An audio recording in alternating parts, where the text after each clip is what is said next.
So hi friends, అందరికీ నమస్తే. Welcome to our channel. So ఈ వీడియోలో అయితే మా పెరట్లో ఉన్న కూరగాయ చెట్లని, చిన్న చిన్న పూల మొక్కల్ని అయితే మీతో షేర్ చేసుకోవాలి అనుకుంటున్నాను. సో ఈ వీడియో నచ్చితే మాత్రం ప్లీజ్ డెఫినెట్గా మన ఛానల్ని అయితే సబ్స్క్రైబ్ చేయండి. మీ ఫ్రెండ్స్కి కానీ ఫ్యామిలీకి కానీ షేర్ చేయడం వల్ల నాకు మీ తరపున కొంచెం హెల్ప్ చేసిన వాళ్ళు అవుతారు. సో ఈ గులాబీ చెట్టు అయితే దేశీ గులాబీ చెట్టు అంటారా, లేకపోతే హైబ్రిడ్ అయితే హైబ్రిడ్ లాగా కూడా ఉండదు. బట్ మన ఇంట్లో పాతకాలంలో పెట్టిన చెట్లు అయితే ఇప్పుడు అవైలబుల్గా లేవు. ఇది నర్సరీ నుండి తీసుకొచ్చింది. అమ్మ చాలా రోజులు అవుతుంది పెట్టి. అండ్ ఈ వీడియో తీసినప్పుడు మా ఇంటికి కాంపౌండ్ అయితే కట్టేయలేదు కాబట్టి చెట్లు చూడడానికి ఇంత మంచిగా ఉన్నాయి. ఇట్లా ట్రీ గార్డ్స్ తోటి ఒక తడకలాగా సెట్ చేసింది, అంటే కుక్కలు కానీ ఏం లోపలికి రాకుండా, చెట్లు పాడు కాకుండా అని. సో ఇది మైదాకు చెట్టు అంటారు, చాలామంది మెహందీ అంటారు. అండ్ ఇంకొకటి చెట్టు పేరు గుర్తుకు రావట్లేదు కానీ గోరింటాకు అంటారు. బట్ గోరింటాకు అంటే ఆ చెట్లు వేరే ఉంటాయి, చూడడానికి చిన్న చిన్న పూలు ఉంటాయి, పింక్ రెడ్ ఆ కలర్లో ఉంటాయి. బట్ దీన్ని మైదాకు అని అంటారు, మెహందీ అని కూడా అంటారు. కానీ ఎక్కువగా పల్లెటూర్లలో మాత్రం మైదాకు చెట్టు అని అంటారు. ఇది కూడా అమ్మ నర్సరీ నుండి తీసుకొచ్చి పెట్టింది. అండ్ ఇట్లా చిన్నగా వంకాయ చెట్లు కూడా చూస్తున్నారు కదా, అవి కూడా అమ్మనే పెట్టింది. దాంట్లో వచ్చే విత్తులు వేసి మళ్ళీ విత్తనాలు చేసి పెట్టింది. ఈ చెట్టు అయితే అరటి చెట్టు కోసం మేము ఎంతగానో వెయిట్ చేస్తున్నాం, ఎప్పుడెప్పుడు కాయలు వస్తుందా అని. సో ఈ చెట్లు మాత్రం నేను తిమ్మాపూర్ నర్సరీలో గ్రూప్ 1 ఎగ్జామ్ ఫస్ట్ ప్రిలిమ్స్ రాసినప్పుడు తీసుకొచ్చిన ఒక 5-6 చెట్లు అయితే తీసుకొచ్చిన. అండ్ ఇంకొకటి చిన్న సపోటా చెట్టు కూడా తీసుకొచ్చిన. దీనికి అక్కడ నర్సరీలో చూసినప్పుడు ఒక చిన్న మొగ్గలాగా, అంటే సపోటా కాయ కావడానికి రెడీగా ఉంది అన్నట్టుగా వచ్చింది.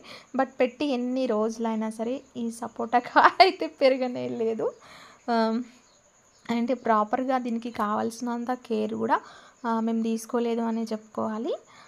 ఇట్లా చూస్తున్నారు కదా, ఈ మొగ్గ నాకు చూపించింది ఆమె నర్సరీలో ఉన్న ఆంటీ.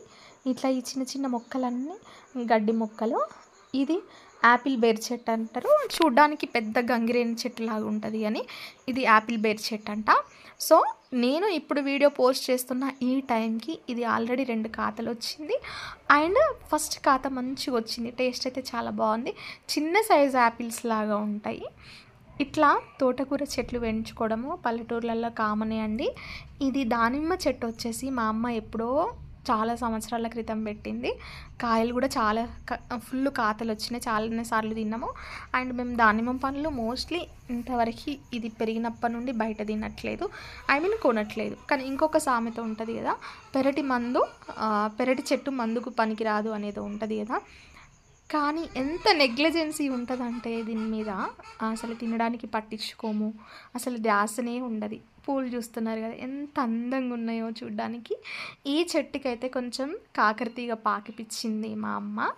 ఇట్లా చెట్లు పెట్టినప్పుడు ఇట్లా ఈ తీగజాతి మొక్కలు, కాకరకాయలైనా, బెండకాయలైనా, చిక్కుడుకాయలు, సొరకాయలు ఇట్లా వేరే చెట్ల మీదకి పాకిపిచ్చినప్పుడు మంచిగా కాతస్తాయి, సపోర్టు దానికి మంచిగా ఉంటుంది. అండ్ ఈ చెట్లకైతే మేము కెమికల్స్ ఇంతవరకు ఏమి వేయలేదు. వాష్రూమ్స్ స్నానం చేసిన వాటర్ వస్తాయి ఈ చెట్టుకి, వేస్ట్ కాకుండా ఒక కాలువలాగా ఉంటుంది. అండ్ ఇంకొకటి ఇట్లా అలసందల చెట్టు అంటారు, అలసంద చెట్టు అంటారు. ఈ చెట్టు వాటర్ మిలన్ చెట్టు అండి. నేను వాటర్ మిలన్ తిని కర్బూజా కాయలు పడేస్తాం కదా, అప్పుడు దాని గింజల్లో నుండి ఈ చెట్టు అయితే మొలిచింది. ఇట్లా చెట్లకి ఏమన్నా రోగం వచ్చి పురుగులు పట్టినప్పుడు బూడిద పోస్తారు. అట్లా బూడిద పోయడం వల్ల ఎట్లాంటి రోగాలు రాకుండా అయితే మంచిగా ఉంటాయి చెట్లు. సో మీకు నచ్చిందా ఈ వీడియో? ప్లీజ్ నచ్చితే మాత్రము ఛానల్ని సబ్స్క్రైబ్ చేసి మీ ఫ్రెండ్స్కి ఫ్యామిలీకి షేర్ చేయండి. Thank you so much.